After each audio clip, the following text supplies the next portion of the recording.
দিগন্ত জুড়ে ধানের সবুজ চারা, তবুও কৃষকের কপালে দুশ্চিন্তার ভাঁজ।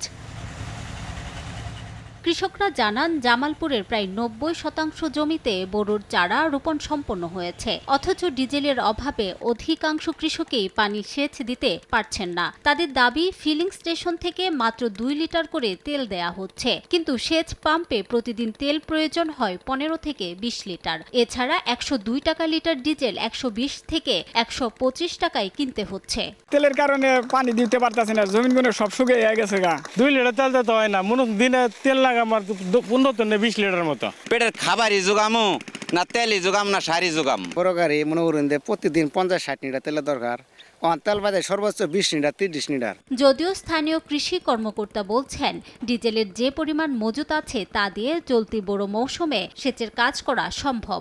জামালপুর জেলায় ডিজেলের পাশাপাশি বিদ্যুৎ দিয়েও সেচ যন্ত্রগুলো চলে, যে কারণে আমরা আশা করছি যে আমাদের সেচে তেমন একটা প্রবলেম হবে না। ডিজেলের যে পরিমাণ মজুদ আছে সেটা দিয়ে আমরা আমাদের সেচের যে কার্যক্রম এটি সম্পূর্ণ করতে পারবো বলে আমরা আশা রাখছি।